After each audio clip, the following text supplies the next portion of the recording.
All right. Welcome, everyone. Welcome to week 12 live class. And today we'll be looking at the topics that have been taught already in the class lesson, which are HTML entities, symbols. We're going to look at multimedia iframes, and we're also going to look at specificity and the importance rule. So, I have a template here that I'm going to use for these illustrations which is web design. Our heading here is web design, showcasing the entities, symbols we have in HTML. Then we're going to also look at the iframes, counters, and specificity. Okay, so we will start with the HTML entities. We're going to create something here. Now, before we start, HTML entities and symbols are special characters or icons that can't be typed directly into the HTML document. So we have this. I'm going to give an example. So they're usually represented using a specific code. I'm going to type an example now. Okay, so let's say we want to type a particular symbol. So I'm going to create this.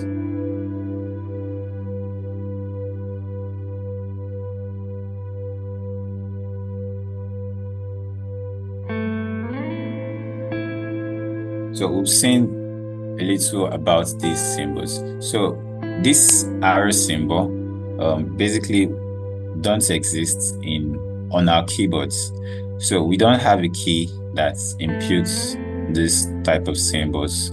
So we won't be able to type this directly in the maybe text elements we have on the HTML page. So in order for us to have these symbols displaying on the web page, we use HTML entities and symbols. So they are usually either coded in numbers or mixed with symbols and text like this. So they give us icons, they give us symbols like we have here, which is an arrow, direction arrow, and they also give us some math representations. Now, in order for us to get entities and symbols in HTML, we do not need to memorize them in our head. We can always go to libraries we have on the internet. For example, now I could search here HTML entities and symbols, and I would get different libraries that has these symbols or HTML characters. So you don't need to memorize them. Now let's create a little illustration here for these entities. So I'm going to use sections for each illustration. Since we have looked at sections, we know these elements are semantic elements in HTML that helps us to organize our page. So I'm going to use a section, and here I want to have a H2 for HTML title heading.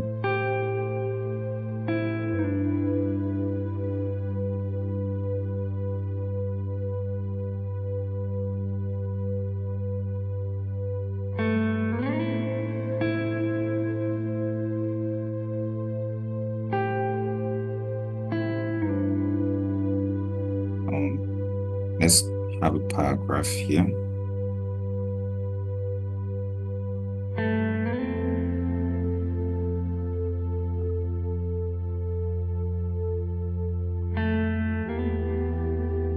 So we're going to use some symbols here.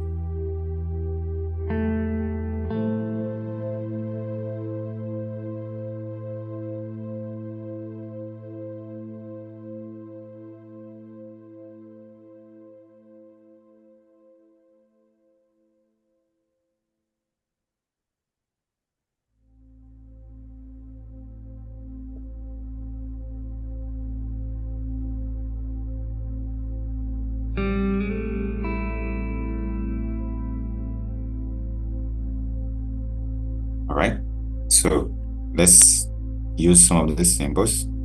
So we'll see how they make our web page look more appealing and interesting. So first, I want to put them in a list. So I'm going to create the list here, and I'll have them in my list item. So the first symbol we want to look at, let's look at smileys. So just going to throw in some little samples here. So let's look at smileys.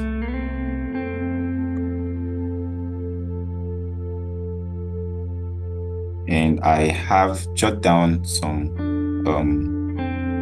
codes for my smileys. So I don't need to use, I don't need to go to my reference sheets online. So I already jotted it down for this illustration. So I'm going to type out my symbol for, I want to get a grinding face, and this is the code for that. With the ampersand sign.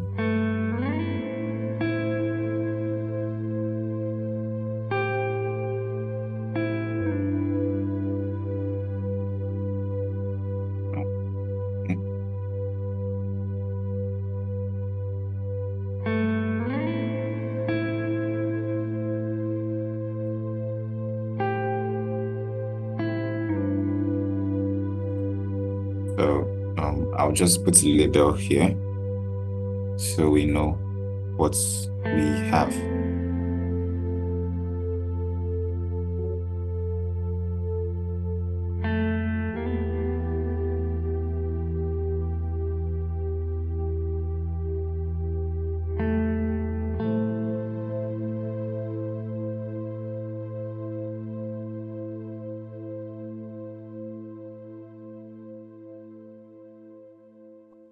I think this is wrong.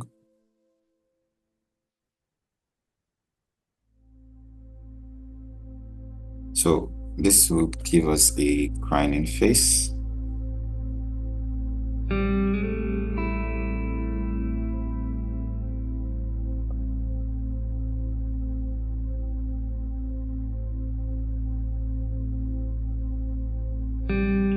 So I'll just save this and let's see how this displays before we return to the page.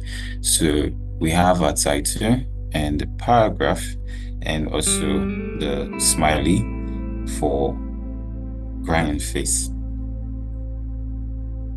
All right, so this is just one of many, but this is an example for smileys.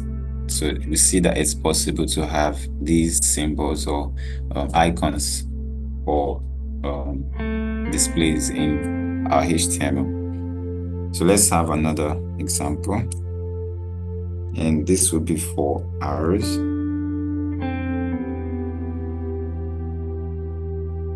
And our code for arrow.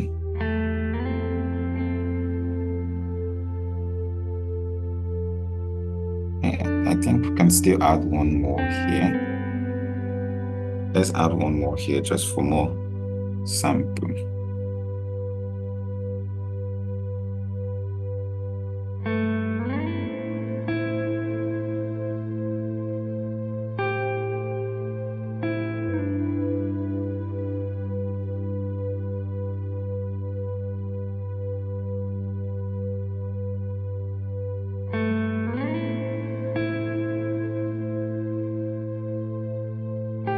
Still 1, 2, 8, 5, 6.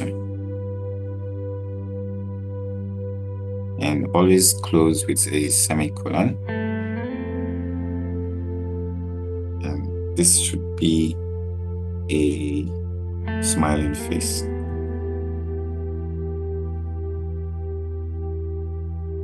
So I'll just save this. Okay, so we don't have the icon displaying properly because something is missing. So this is supposed to be 1, 2, 8. And we have a smiling face. Okay, so let's look at symbols we have for arrows.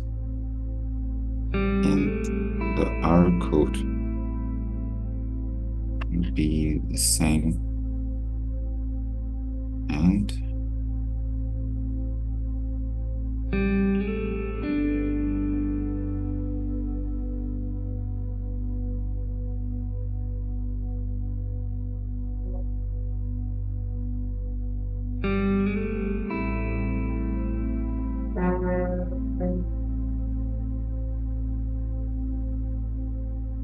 so this should give us the right direction arrow.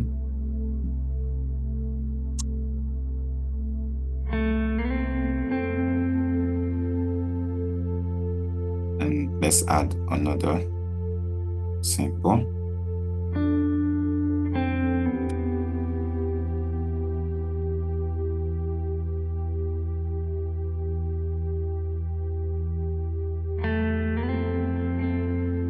And this should give us the left direction arrow. So I'll save this and let's refresh the page. So we have the right direction arrow and the left direction arrow. We could always use these symbols wherever we need to on our web page. They make the page look more, or a particular, like for example, as we have here, having the symbols make this look really appealing. So we can tell that if we don't see the label, we know that this is describing something happy. Okay, let's have another sample. And this time, let's look at mathematical symbol.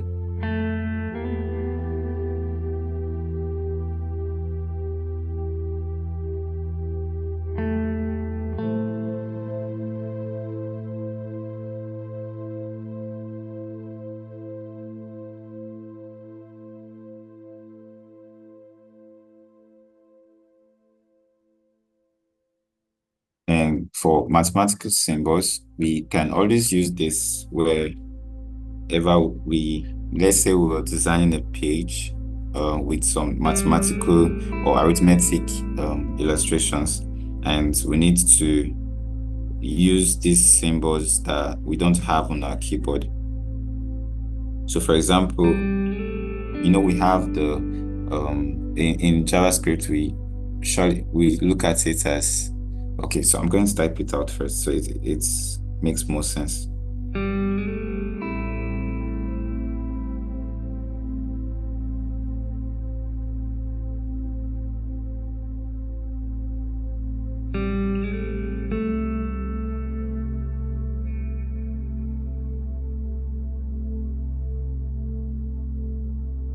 So this will give us a plus and minus symbol, which I don't have on my keyboard.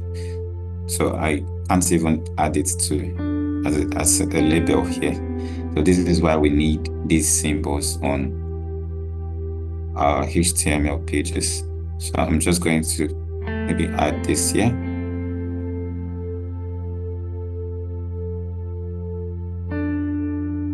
When we seal this symbol, then we understand what it is. And let's have for divide. So we don't really have the divide symbol on the keyboard, so we can always add it using this HTML entity code.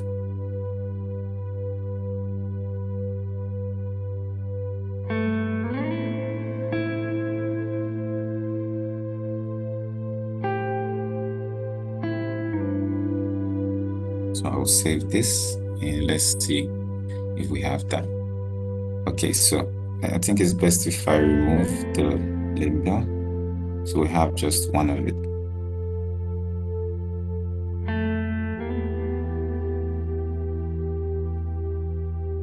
Okay, so now you see we have the plus the minus sign, and we also have the division sign, which we normally don't have on our keyboard. So there are so many symbols. You don't have to memorize them. It's going to be too difficult to keep this symbol, but maybe you have some like we have here, commonly used symbols or entities that we know we need to use often. So you can always maybe keep those ones in your head, but whenever you need them, there are always libraries. All you have to do is search on Google, search for HTML entities, symbols, any name you can use. There are so many of them online, so many libraries with these entities and symbols. So let's look at another type of symbol. Let's look at punctuations.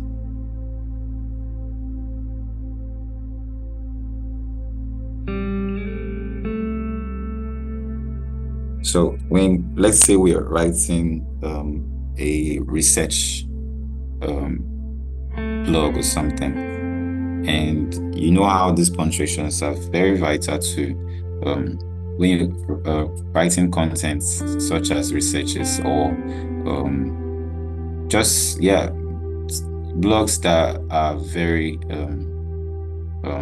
important to take notes of punctuations on. So let's create a punctuation here.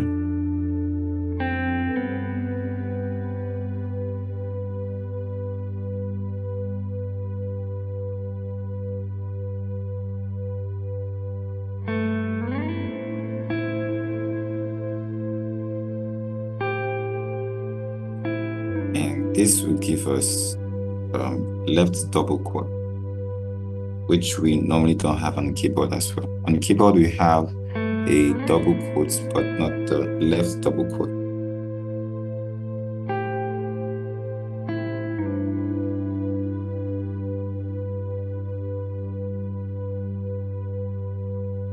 And then let's add a right double quote as well.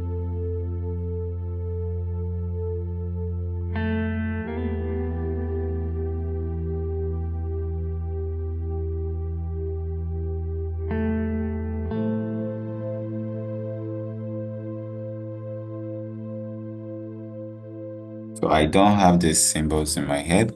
I already jot them down for this illustration purpose. So you can see how this quote looks like. We normally don't have this type of quotes in or on our keyboards. So you see how it's helpful to use HTML entities and symbol codes to create these displays for the symbols. All right, so now let's look at multimedia section with iframe.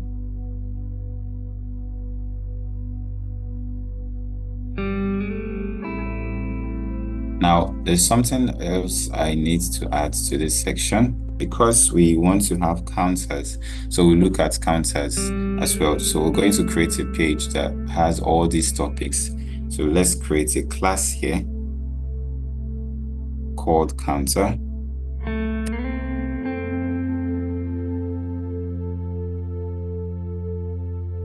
And I want to make sure that for each section that we have on this page, we're going to have a counter. So recall from the class lesson that CSS counters allow us to automatically number elements. So they are useful when you need to create numbered sections or steps. Let's say you're creating a step-by-step process type of description page, and you need to let the user know what step is next. So, and most times, like I have here, I may have commented on the page for me to know exactly how many sections I need, but let's assume we don't know the amounts of sections we need to create. So this is where counters too are important. So you don't need to hard code your numbers. You automatically just have them numbered.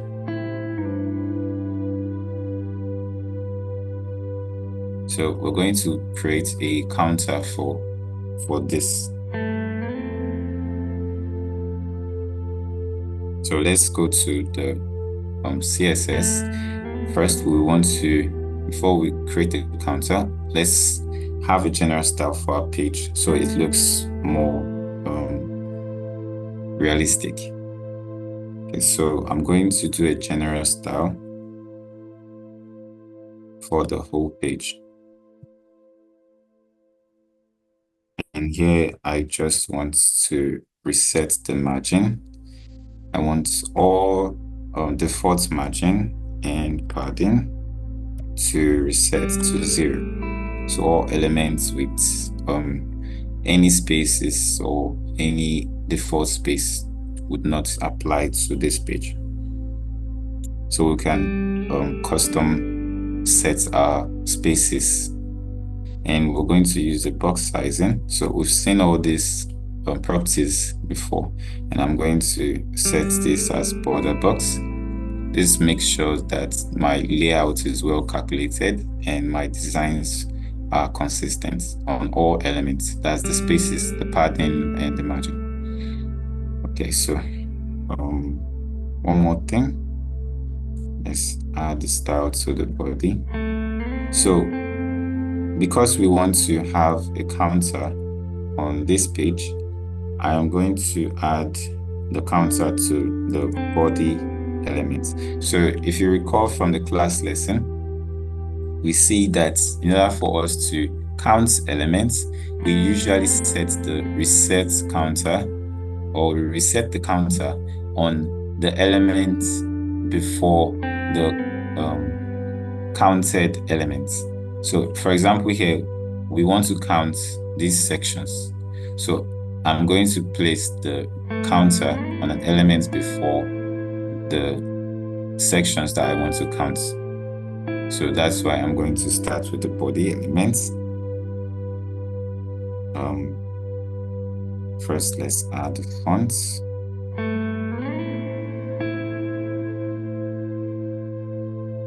Our font family will be Area.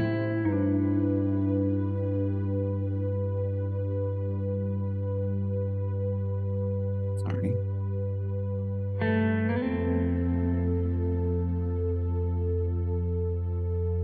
Let me spell this correctly.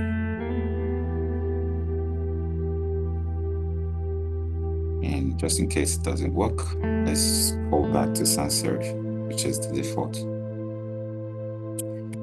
On this same body, I want my line height to be 1.6. So we've also seen the different units of measurements from the class lesson. So I'm trying to make use of the different topics in this illustration. So we see that they can be used. We've previously you can use pixels, but here I just want to use do something different. The background.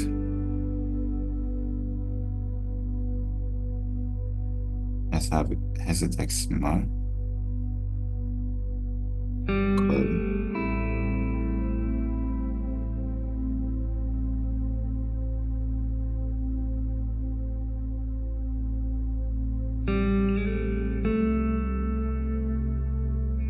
Something's wrong with my color.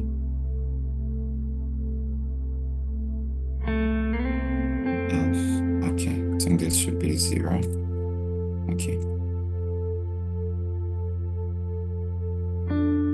And now let's add the counter. So as we create more sections, we expect that the counter would.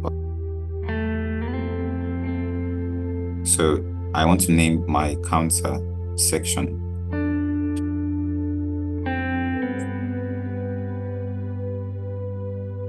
You could always name your counters or customize your counter. If you don't want to name it, it's going to use a default number, but it's more organized when you specify a counter. So your page has a particular order of things. So I want my counter to display with the words section. I think that's enough for the body. Let's just give some styles to our H1 and H2 that we'll be using on the page. So I want our text to be aligned to the center, and I want spaces below each of them, so they are not combined with the other elements. So I want space of 20 px. Since they are titles, they should be isolated on their own. And I want them to have color, something like gray.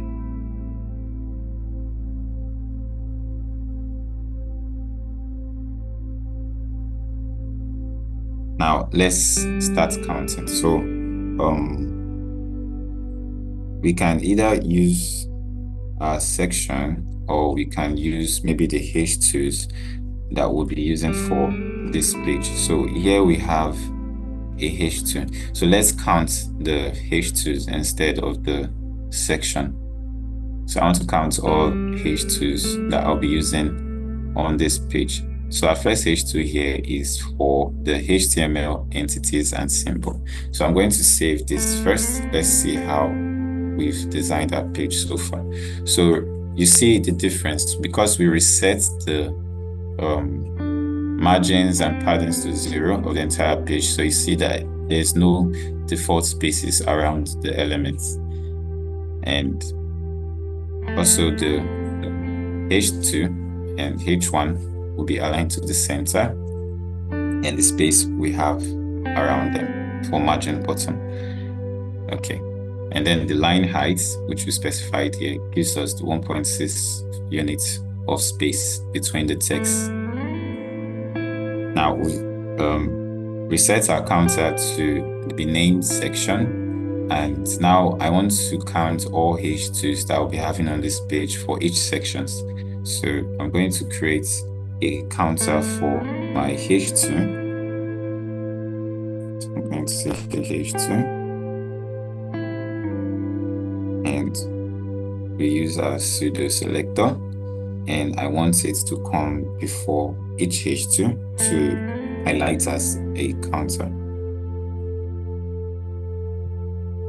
Now, for us to count this H2, we have to make sure that it's auto increments for every H2 that we have on the page. So we use the counter increments property.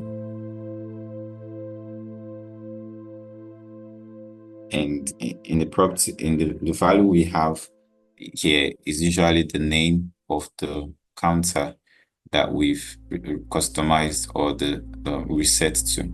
So here is going to be section.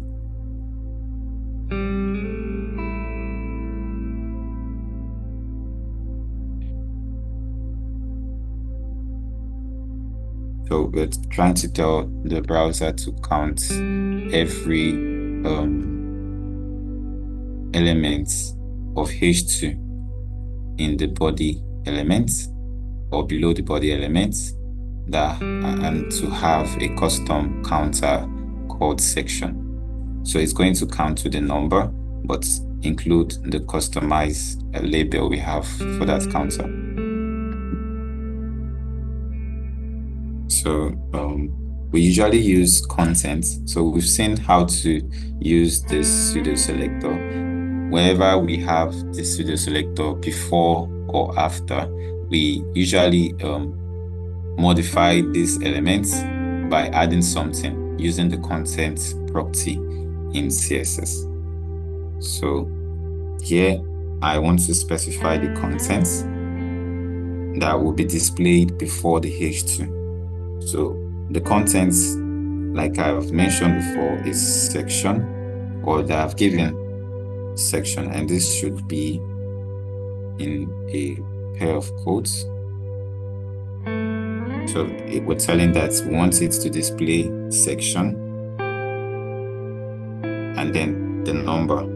So for us to include the number, we use the counter function in CSS called counter, and it specified the custom name inside the parenthesis, which is section. So you see, I have section here, I have section here, I have section here, trying to tell the browser what it needs to count. or the custom name that it should focus on. So now after the name section, because we want this name section to come before the H2, so we have this name here, and then the counter, which would be from the number, the first display. So it's going to auto increment everywhere this section has been assigned to. So here first, the first H2 will be 1, and the next H2 would also auto increment to 2. So that's why we have the name section and then the counter. The counter now will be, for the first one will be 1, second will be 2, and so on. And then we just want to also place the semicolon in front of the counter. So it depends on how you want it to display. There's no specific pattern, but we all know how counters display on pages. So you always want to arrange your or type your counters in a way that people understand. So I want to have a semicolon. So I want to have a colon in front of the counter and the space as well. So everything you include in the pair of quotes would be displayed exactly as it's given.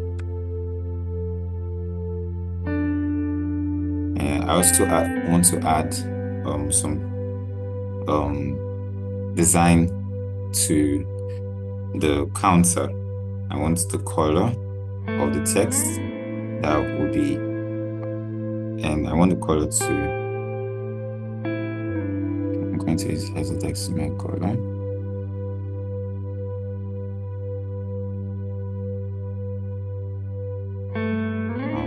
I also want the font weight to be bold.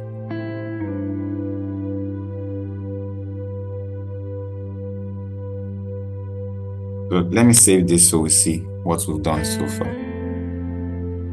Now we only have one section in the page so far. So we have the first section counted already.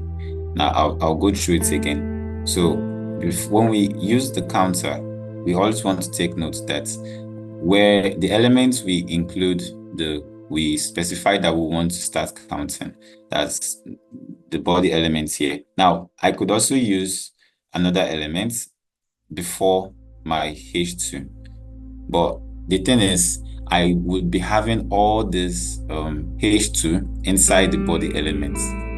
So it makes more sense if I use the body elements to reset my counter. Now, if I have it inside this section, it's only going to count, if I have it in the section element, it's only going to count all H2s inside this section element, which we would not be having any other H2 inside section elements.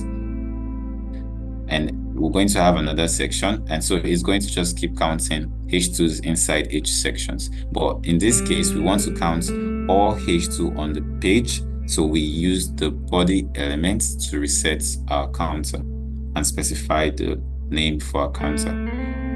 And then I want to count the H2s. Now I could also count any other elements, but we just have, since we have this page like this, we have the H2 for individual section heading, since they are subheadings. And I want to make sure that the user, so if the user sees my page, the user would know what is the section. So each section has its own topics.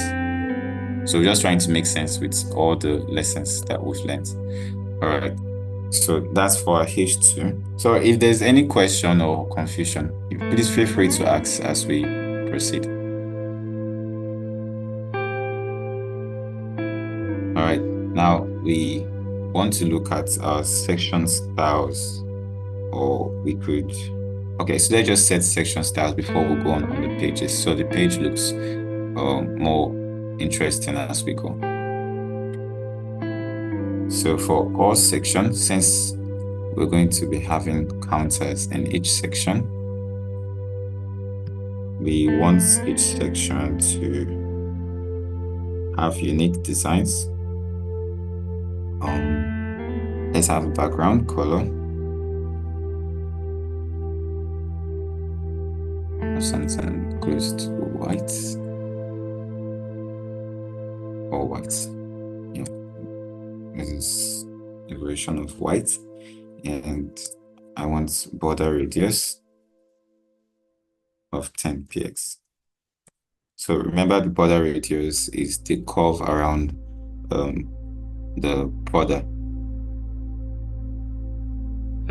So we specifically don't need to have a border, but because we have a color, it's just the borders around a particular element, even if you don't set the border property. And then I want spaces between the sections. So I'm going to use a margin bottom of 30 px. And since we've looked at box shadow, we're going to use a box shadow for these sections, and we're going to set the offset. So I only want it to display on one side of the elements. So I want it visible on the Y offset. So I want 5 px and 15 px for the block. So I want it much visible. And let's use an RGBA to have a more interesting color. This should be 0. And the opacity should not be too much. Okay, so let's also set padding. Since we reset all paddings, let's make sure that we have unique padding for each element so they are consistent. So let's have a 20 px padding for each section. So I'm going to save this and reset the page. Now we have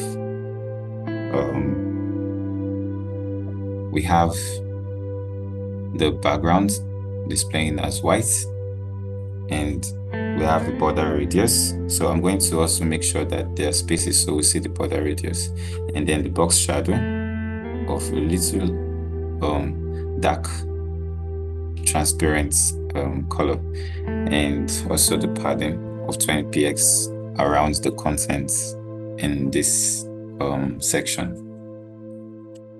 Okay, so I think that should be enough. So let's look at other topics. Since we've done the counter, we can create more section, and we're going to have the sections auto numbered. So let's have another section here. I won't be using the class counter anymore.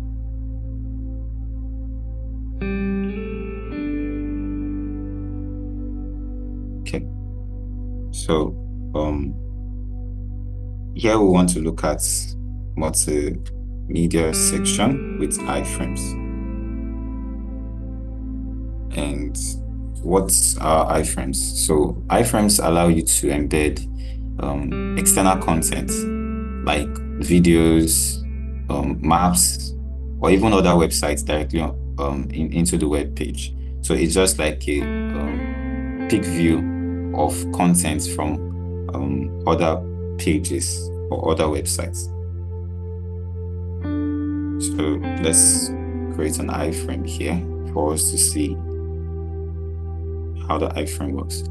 Now we have counters on our H2, so I'm going to use a H2 to create a heading for this section. I'm going to call this multimedia in iframes.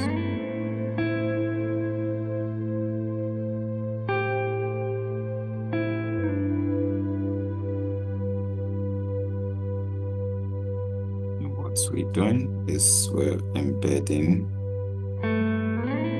external content using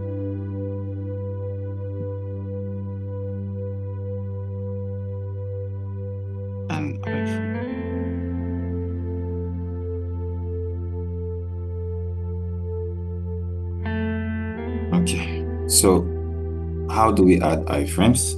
We use the iframe element, and it's written as iframe. So please don't mind my suggestions here.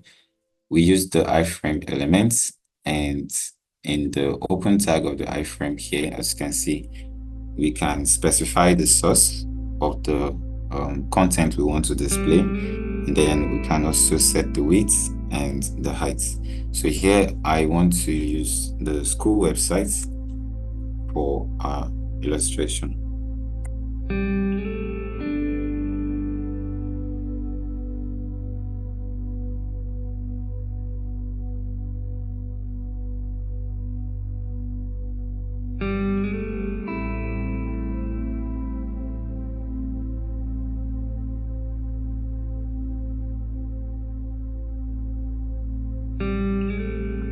So we should have the school website displaying in a window.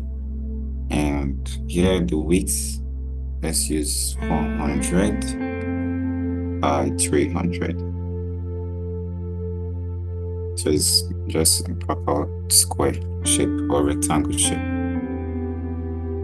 All right, we can add more to this part. Just a little description. Say small. Okay, let's do something creative here.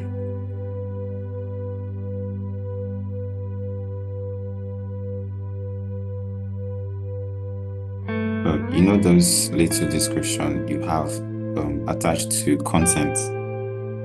So that's why I'm using the small elements for the text. So here we want to say visit.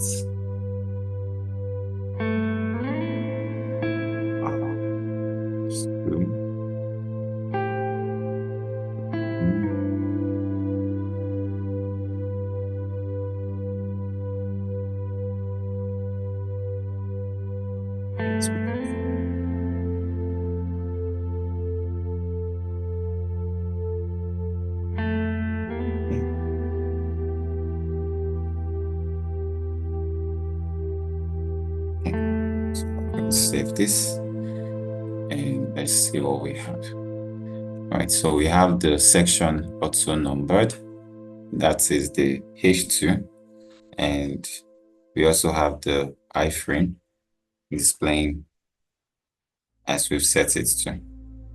So you see the school website in a small window here. So this is very useful if you have you're creating a page or designing a page where maybe you want to give a quick introduction, like you have a talk on a particular maybe website or on YouTube, and you want to introduce people to that content, and you don't want to just mention it on the page. You want to actually show them a peek view. So I can actually access the website from this window. So you could do this with YouTube videos, maps, just content from other websites. But there are security drawbacks to some of these. So you have to take notes of what you're linking your website to. All right. So I think that's enough for the multimedia iframe. So we also looked at specificity section. Maybe we could add a style to our iframe. So before we look at specificity, let's add a style to our iframe section.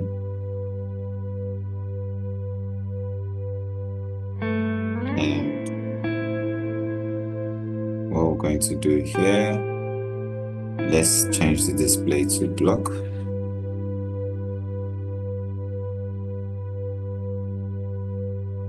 Sorry, iframe.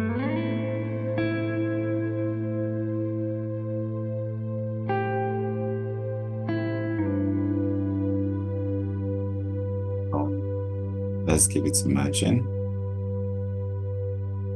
an all-round margin for top and bottom. Since it's too close to the text, let's have a margin of 20 px, and the sides can be auto.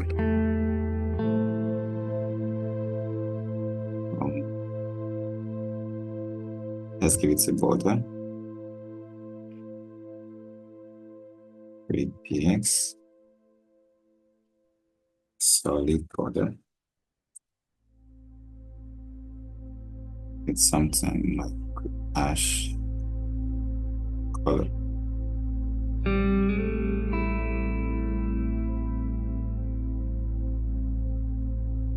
And use the border radius to make it look nice. And just 10 px should be enough.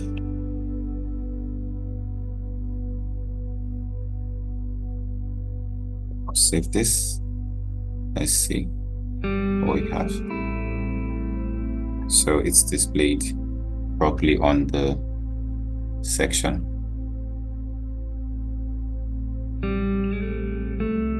All right, so let's quickly look at specificity.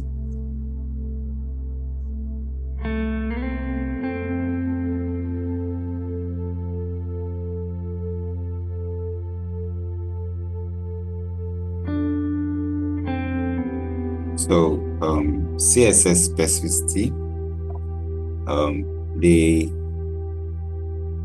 let's say this is how the browser decides which CSS rules apply to an element. You know, we have different selectors. We have the ID selector, we have the class selector, and then we also have inline styles too.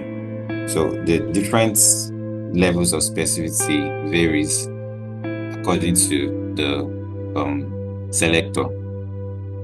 So let's create something to look at how it works. So we're going to use the h2, so it counts. And this will be for CSS specificity. Example.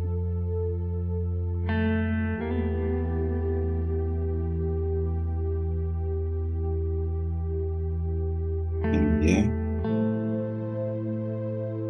will be understanding.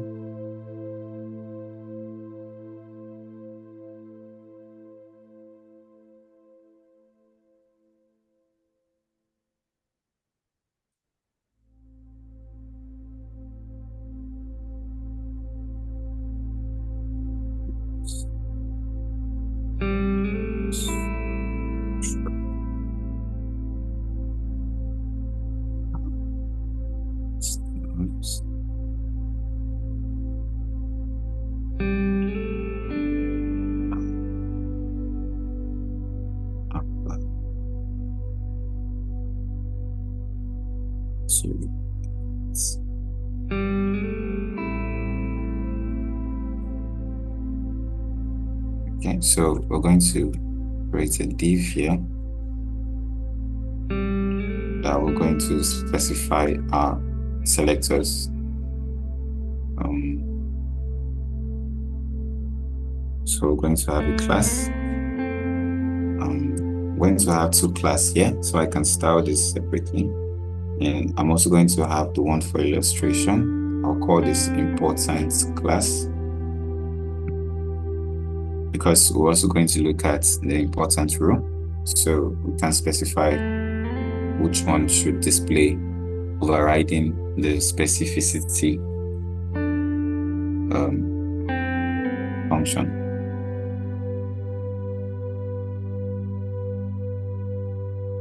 Then we can have the ID, and this will be the importance ID.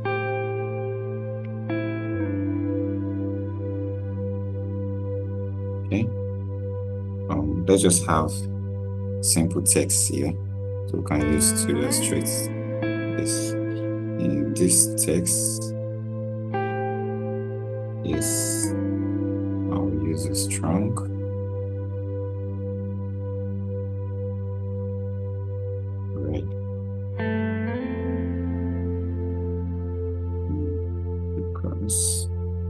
we're going to apply a style, a color to this container using the class.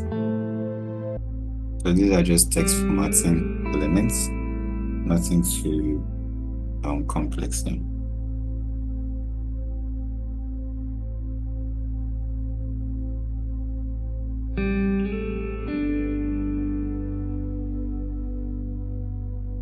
So we're going to style the font size. I'll just start this from a new page. The font size, let's use a strong element. Strong size, we're going to use a 22px. Due to the ID. Select.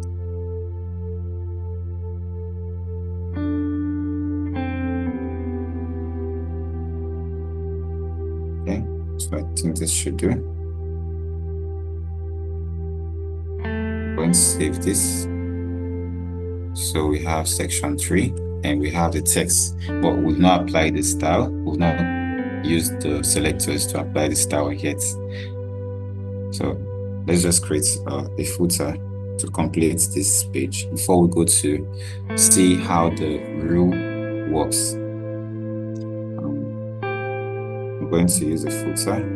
We've seen the use of these elements in our previous lesson. And here, I want everything to be in a paragraph. And then I'm going to use a HTML entity here. The ampersand sign and copy for copyright symbol.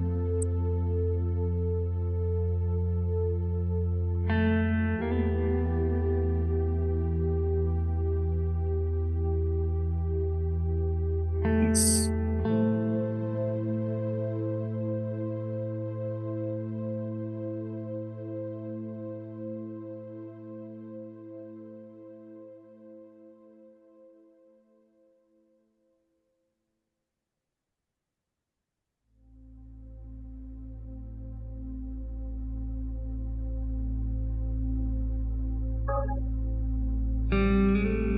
Okay, so I'll save this. Oh, we have that. All right, so let's go focus on the styles now. So,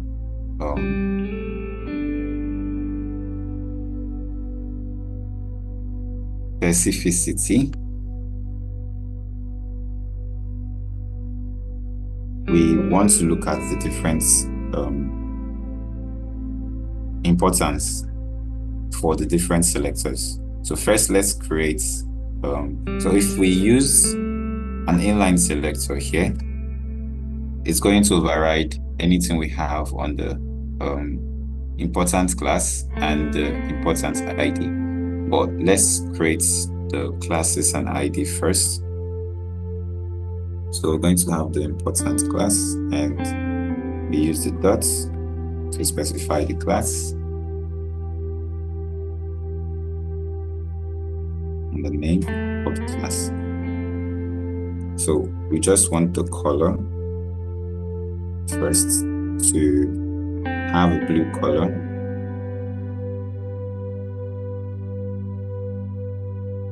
Sorry, red. I said red.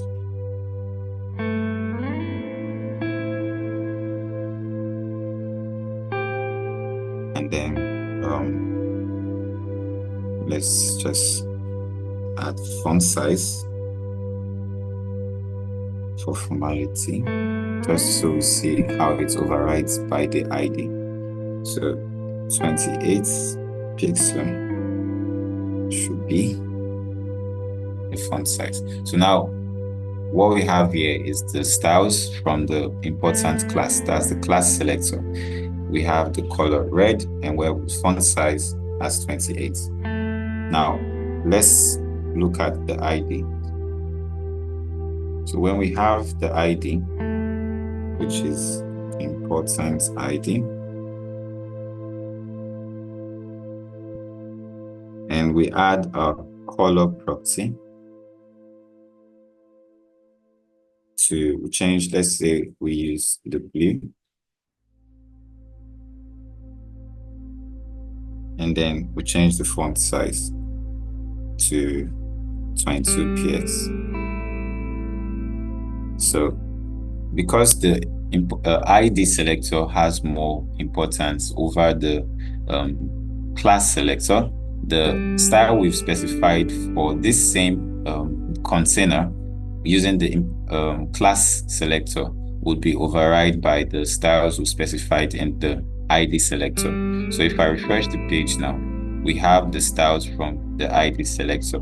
So this is something we are going to face when we start designing web pages, because there are also other styles we can import to our CSS or our page. We call them content delivery networks. So it's something you're going to use maybe when you start designing web pages. So for example, I am using the content delivery network like Bootstrap, and I have used some of its classes or IDs. So you can go and research content delivery networks, how they work on web pages, so you have more understanding. But just for you to understand this illustration, let's say I'm using something external and I import it to this web page, and that's in my head area. Is where you usually import this content delivery links or a library. So now if I've used this, and let's say in that class the color is blue. Now let's say I don't even have this ID and I don't have this class yet, but I have a color that is blue in that style I have taken from the external library. Now I want the font size and any other style that it has, but I don't want the color to be blue. So in order for us to change that, we can create our own class or ID. Now, even if in this case, because you specify these classes in the elements, so they come as classes. So you can use an ID to override it, or if the ID doesn't work, in some cases you could have something like that. Then in order for us to be able to enforce these custom styles that we want on that particular element, we use the importance rule. And the importance rule is just written like this with an exclamation mark, inside the block of code, an exclamation mark and the word importance. So this would make sure that undermining that the ID here, it has more importance over the importance class. This would make sure that this color takes more importance over the color proxy from the ID. So if I refresh the page now, it goes back to red, but it stays 22px font size because we only specified the importance rule on the color red in the importance class. So this is one way to work around styles to enforce some specific styles on our elements. So let's just finish this page by creating a footer style.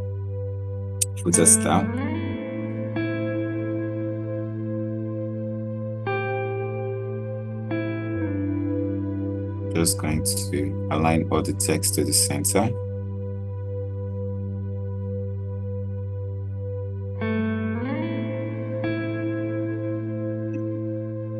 Give a padding of 20px.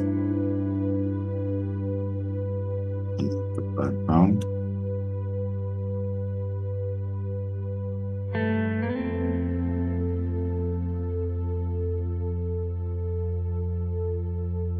Color to be white.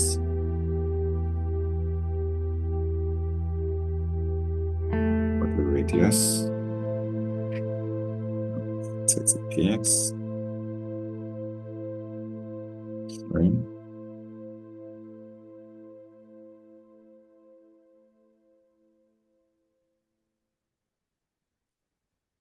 And the margin to separate it from the content at the top, 30px.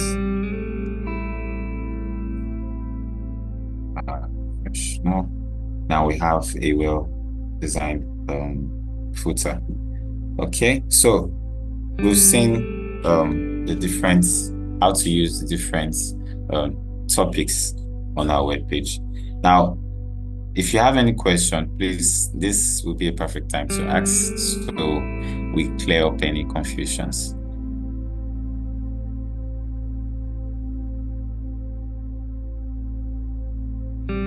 While you maybe thinking of questions, let's add a counter to our list. So we see that we can as well add counters, and how, just in case we have any confusion on how to set the counters. So we know how we set the first counter. We specify that we want all H2s in the body elements to be counted. So now we want to count this list we have here. And to count this, we're also going to do the same thing that we did for the body elements.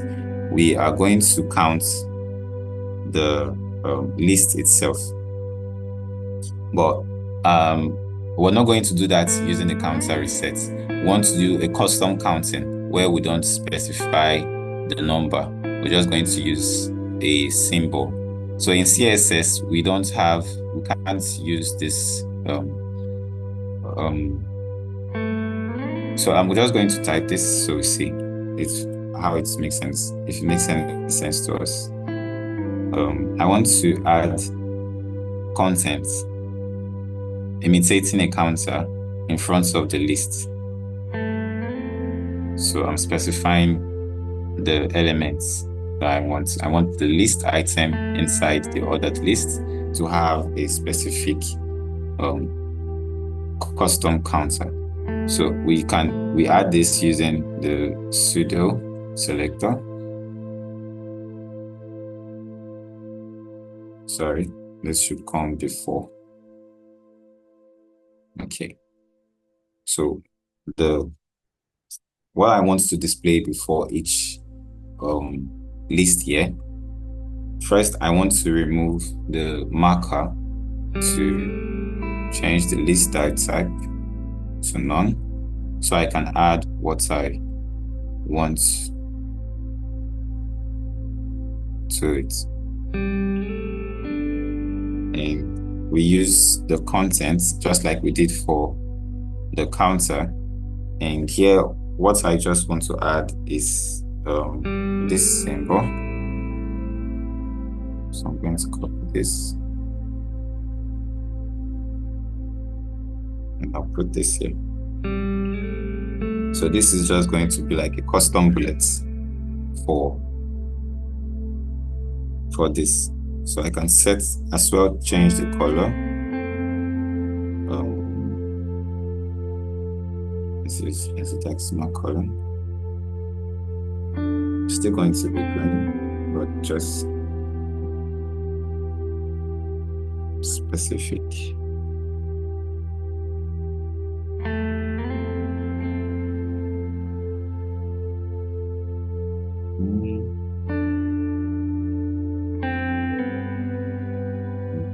And I think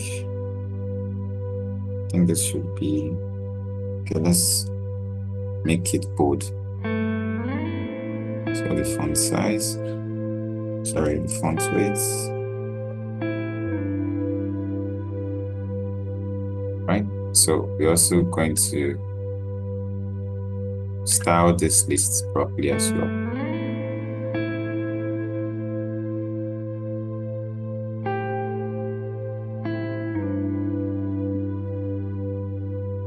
Okay, I just want to space at the bottom. 10px should be okay.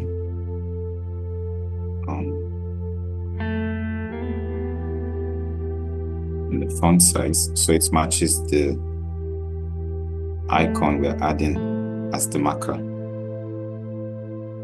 Now, let's use 1.2 here. So we're using different units for our values here.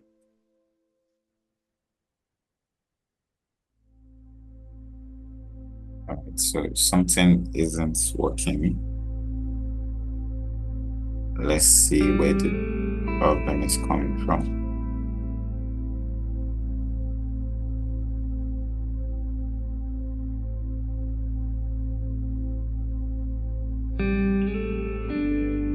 Okay, so this is not supposed to be here. We're going to do this in the UL for the list. So this property is for the list. So the list type should be none. So we can have our content displaying inside. And let's remove all default padding. Set it to 0. Okay, I think this should do. Okay, and the content is still not displaying. Let's see, maybe if it's the color.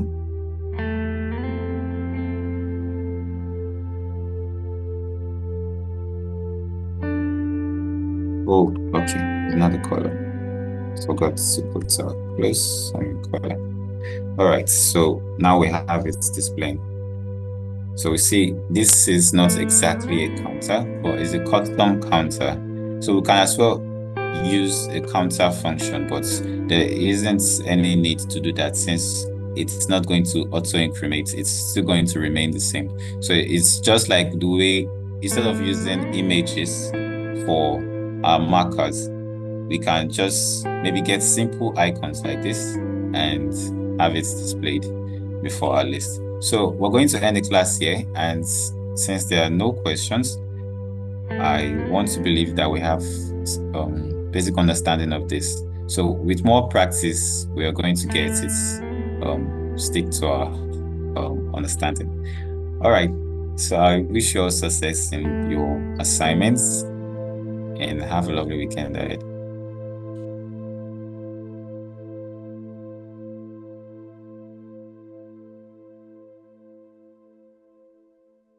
Bye.